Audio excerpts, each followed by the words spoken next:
En cuanto a su legado, ¿cuál ha sido su legado? Bueno, su legado, a mi modo de ver, su mayor legado para mí está en el hecho, en los cardenales que él promovió. Él promovió cardenales, pero lo que hizo fue que promovió los cardenales que eran afines a su pensamiento. O sea, no cardenales conservadores dentro de la Iglesia Católica Romana, sino cardenales de corte liberal dentro de la Iglesia Católica Romana. Y entonces, en ese sentido, ahí es donde está un problema para la comunidad cristiana. Porque ahora, en estos momentos, el cristianismo se ve, ¿no?, en un sentido mirando a ver quién va a ser el próximo papa. No porque afecte de manera directa a las iglesias evangélicas, no, pero de manera indirecta sí afecta. De manera indirecta sí afecta. Como mismo la apuesta de un presidente en un gobierno secular no afecta de manera indirecta a las congregaciones locales, pero de manera indirecta sí las afecta, porque no somos islas dentro de un universo. El mundo funciona como un ecosistema, ¿no? Y por eso también era que los papas y los cristianos en la época medieval trataban de influenciar quién llegaba a la corona, porque de una manera sí afecta. Todo esto es un sistema que va unido. Ahora bien, ¿cuál es el peligro que puede haber para realmente para el cristianismo? ¿Cuáles son los escenarios que se pudieran dar? Si el próximo papa que se elige es un papa de Europa, lo más probable es que vaya a ser un papa liberal. Dentro de la escuela de cardenales, dentro de los aplicantes, porque eso tiene sus requisitos. No todo el mundo, cualquiera puede ser papa de la Iglesia Católica Romana. Pero dentro de esos requisitos, si algunas de las personas que cumplen esos requisitos, todos vienen de una escuela liberal, ahí va a haber un problema para la Iglesia Católica Romana. Esto va a ocurrir que se va a elevar un papa liberal, lo cual va posiblemente, a mi modo de ver, desatar una división dentro de la Iglesia Católica Romana. Porque si bien es cierto que Francisco era un poquito hacia la izquierda, no significaba que todos los sacerdotes y los obispos y los cardenales estaban realmente con la misma orientación política, filosófica y cristiana que Francisco tuvo. Se sabe que no era así, se saben que habían que habían obispos, especialmente aquí en los Estados Unidos, que eran muy críticos de las posiciones de Francisco. Luego entonces, si se eleva un papa al reinado de Roma, en el Vaticano, que es mucho más agresivo, mucho más liberal, entonces eso pudiera que para los católicos romanos represente un cisma entre ellos y ocurra una división. Eso pudiera hacerse uno de los escenarios. El impacto que un papa liberal, que como había dicho, el ambiente está propicio para eso, si vamos a juzgar simplemente por los cardenales que hay para escoger, si se llega a elevar un papa liberal y va realmente con una agenda liberal en el mundo, prácticamente ya viniera siendo una agenda anticristiana, de una manera abierta, ¿no? Entonces eso va a tener un impacto para los cristianos conservadores en cualquier lugar que estemos, de cualquier matiz, de cualquier color, no solamente para los cristianos conservadores dentro del catolicismo romano, sino fuera del catolicismo romano en las iglesias evangélicas también. Porque entonces esto lo que haría es aislar aún más y marginalizar aún más a los grupos conservadores en el mundo. Porque si se eleva un papa liberal, entonces se divide, porque la Iglesia Católica Romana hasta ahora, por ejemplo, ellos han estado en contra del aborto. Y esto es algo que realmente el Papa Francisco no cambió, es otro de los puntos de vista. Pero si se empieza a promover, no solamente a aceptar, sino a promover el aborto dentro de los católicos, si se empieza a promover el matrimonio entre parejas del mismo sexo, y todas estas cosas, entonces eso va a debilitar de cierta manera, porque va de una manera a normalizar en la mente de muchas personas, van a normalizar aún más el sentimiento anticristiano. Y entonces los grupos conservadores nos veríamos nosotros a la luz de ellos como verdaderos extremistas, y siendo cada vez entonces, siendo en ese escenario hipotético, siendo ya una minoría, aún más minoría dentro del grupo cristiano. Entonces, estos grupos de estas iglesias, de estas denominaciones, quedaríamos un poquito más al margen de la sociedad. Entonces, eso nos convertiría en un grupo más vulnerables todavía. Vulnerables a que hagan leyes, a que básicamente a que comience una persecución, ¿no? Entonces, acordémonos que uno de los grandes obstáculos realmente para los liberales, para los progresistas, somos los cristianos. Es el cristianismo, por así decirlo, de esa manera. De ahí es donde viene el empeño por destruir el cristianismo. Entonces el cristianismo, la manera que ellos han optado es de debilitar al cristianismo de adentro hacia afuera, como han hecho con otras denominaciones, episcopales, anglicanos, metodistas, luteranos. No son todas esas denominaciones porque dentro de esas denominaciones hay grupos muy conservadores, lo único que se han dividido. Las iglesias luteranas tienen diferentes sínodos, hay sínodos que son más liberales que otros. La iglesia presbiteriana también tiene diferentes grupos, hay presbiterianos que son muy conservadores, ultra calvinistas, y ahí sin embargo hay otros presbiterianos que son realmente liberales. Y lo mismo pasa con algunos metodistas, inclusive con algunos también episcopales.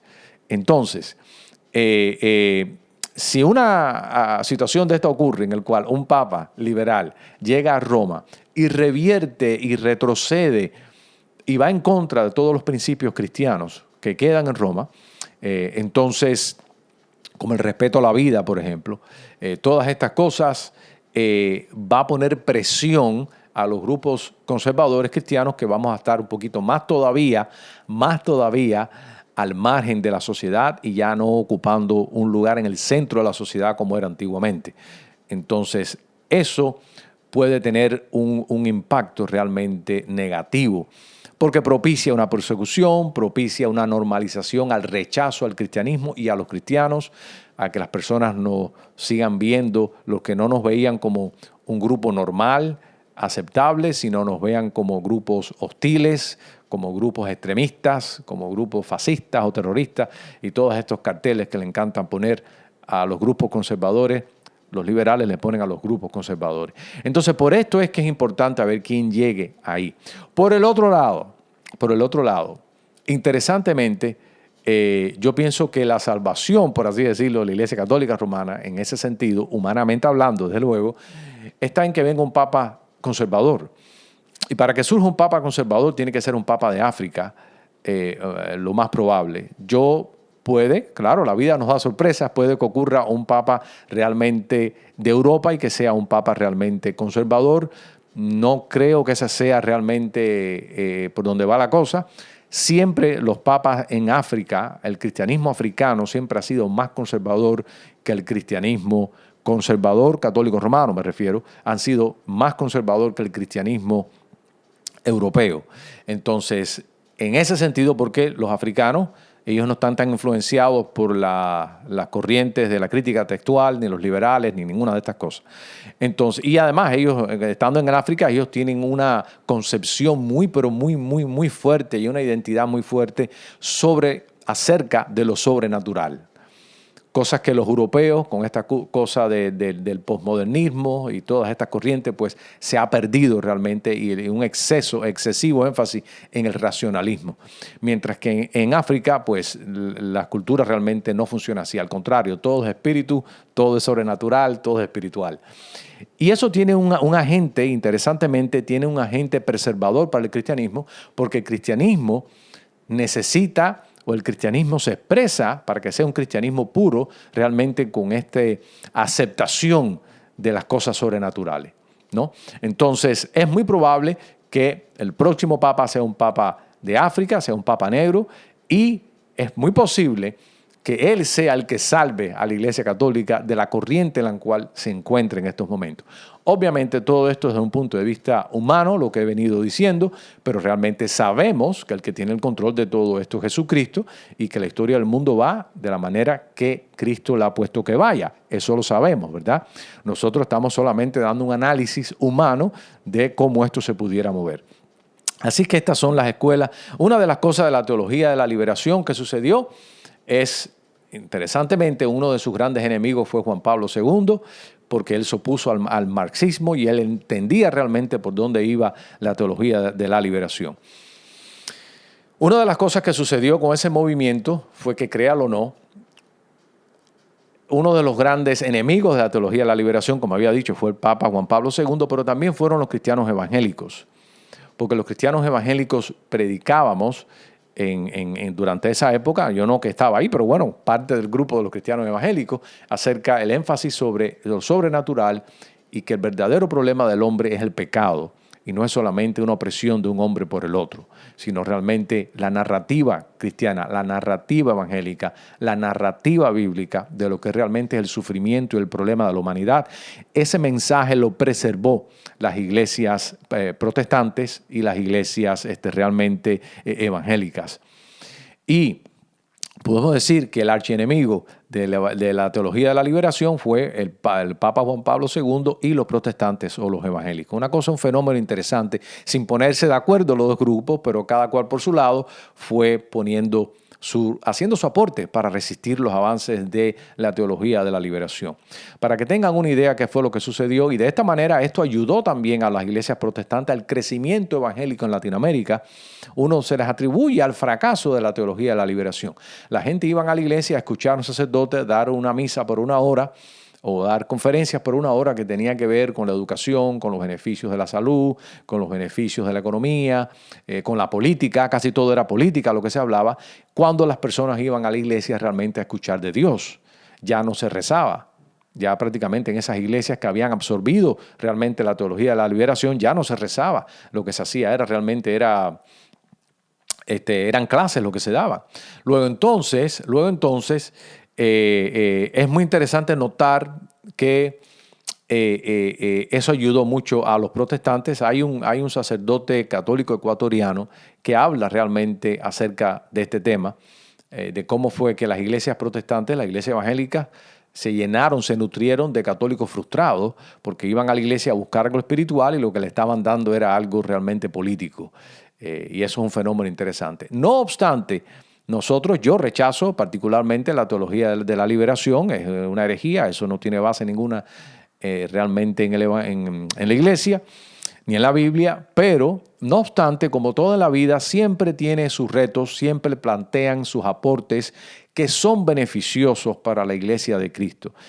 Y este es el aporte que para mí, a mi juicio, podemos aprender de la teología de la liberación y podemos aprender y aceptar quizás hasta del Papa Francisco también. Es en cuanto a la presencia de la iglesia en el mundo. Sí es cierto que tenemos una misión sobrenatural de dar a conocer el Evangelio de Cristo. Pero esto no significa que podemos olvidar nuestra responsabilidad social también con el pobre, con el que está oprimido. No es menos cierto eso. Así que eso también es cierto, porque uno no puede ser tan espiritual que se olvide del enfermo, de la viuda, del que no tiene trabajo, no porque no quiere, sino porque no puede, por situaciones de diferentes razones, salud, migratoria, política, económica, etc. Entonces la iglesia, el cristianismo, sí tenemos nosotros que hacer un poquito más en esa área, aunque en los últimos años yo he visto mucho más énfasis en las iglesias evangélicas, ayudando en el aspecto social. Antes esto era algo que se veía como algo que no era importante, pero las iglesias conservadoras han retomado y hemos aprendido del error de olvidarnos realmente del aspecto social y enfocarnos solamente en las cosas espirituales, no entendiendo que esto también es algo espiritual. Así que la responsabilidad de la iglesia de ayudar al oprimido, al sufriente, aunque no vengan a nuestra iglesia, aunque no reciban a Cristo, ¿verdad? Aunque no se arrepientan de sus pecados, no obstante, Jesucristo hizo milagros y sanó a muchas personas que, sin importar realmente después si lo iban a seguir a él o no, él simplemente lo hacía. La alimentación de los 5,000 no fue solamente para sus discípulos, fueron para todas las personas que estaban ahí. Entonces, la iglesia tenemos que tener un ministerio de compasión con las personas sin importar realmente de dónde venga. Y esa es parte de nuestro testimonio y de nuestro llamado. Entonces, en ese sentido, un énfasis social es bíblico, es espiritual, es un mandato de Dios para el cristiano. Como había dicho, no podemos ser tan conservadores, tan bíblicos, leyendo solamente la Biblia, cantando aleluya, y nos olvidamos del sufrimiento humano. No, eso no es cristianismo. cristianismo es el balance entre estas dos cosas. Por el otro lado, la teología de la liberación también nos pone a pensar realmente entre qué es la opresión y cómo se puede manifestar la opresión. Porque opresión no solamente estar oprimido, no solamente es no tener trabajo y vivir en un país típico, vamos a suponer en Latinoamérica, con pobreza y necesidad. No. En un país rico del primer mundo, las personas podemos vivir vidas muy oprimidas también. Oprimidos no solamente por las deudas, sino por el sistema. Y es cierto esto también. Las personas vivimos en un mundo en los cuales todo es trabajo, dinero, paga, cuentas, haz rico a otros banqueros, a otras personas. No hay tiempo para la familia, no hay tiempo, no hay calidad de vida. Esta crítica al mundo capitalista, al mundo libre, es cierta también. Y como cristianos no podemos pensar en un aspecto del asunto y no pensar en el otro. Porque es cierto que aquellos que nos creemos libres estamos realmente oprimidos por el sistema. Oprimidos porque hay personas que no pueden dejar de trabajar, oprimidos porque hay personas que no pueden retirarse nunca y vivimos en países realmente libres y realmente prósperos. Entonces, la pregunta es, ¿quién es un oprimido o cuántos niveles de opresión pudiera existir? Son preguntas válidas también. Y que el cristianismo esté donde esté, sea en un país pobre o sea en un país rico del primer mundo, tenemos nosotros que reconocer que nos queda mucho trabajo por hacer y que no podemos obviar también que la opresión es real en todas estas culturas, en todos estos niveles. Es una opresión también existencial. Por eso es que en nuestras culturas existen también los suicidios, existen las depresiones, existen las drogas, las drogadicciones, porque personas tratan de escapar de la opresión en la cual uno vive realmente. Como había dicho, esto es un problema real, esto es un problema espiritual también, y la iglesia tenemos nosotros que dar respuesta a estas cosas porque la presencia de la iglesia es la presencia de la liberación, ¿no? También de las personas. Entonces, Jesucristo dijo, el Señor me ha enviado, ¿no? El Espíritu de Dios está sobre mí, me ha enviado a predicar libertad a los cautivos. Y nosotros como discípulos de Cristo tenemos ese mensaje de ayudar a liberar a los cautivos por medio de Jesucristo. Así que bueno, me gustaría saber su comentario, su opinión acerca de qué usted cree del papado de Francisco. Y esta es la razón por la cual él tuvo esa inclinación hacia la derecha, hacia la izquierda. Se debe a su identidad como latinoamericano, se debe a su formación teológica en la teología de la liberación y se debe a su profesión en sí, que fue la profesión de social work, de trabajador social, que tiene un énfasis muy marcado hacia precisamente al sufrimiento.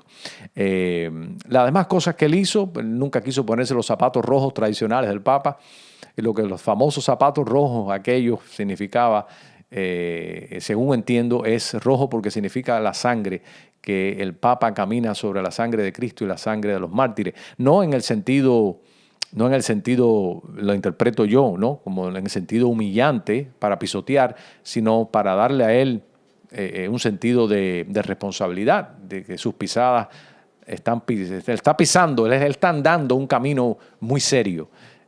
Es como los católicos romanos lo ven, y también él residía en ese lugar donde siempre residieron los otros papas, donde está la tumba de Pedro, ¿no? Él escogió residir en otro lugar, dormir en otro lugar, no dormir ahí donde está la tumba de Pedro, entre comillas, ¿no? O sea, para aquellos que de esa manera lo creen.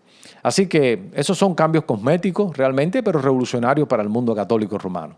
No obstante, los otros cambios que hizo sobre la elevación de los papas liberales, la ambigüedad en cuanto a los temas sociales, temas morales, temas espirituales, son cosas que tienen un mayor impacto para el cristianismo en general. Así que bueno, que Dios les bendiga. Si me gustaría saber sus comentarios, qué usted cree acerca el legado de este papa. Y vamos a ver qué es lo que nos espera el futuro y qué es lo que Dios pone para realmente el mundo. Amén. Así que bueno, bendiciones.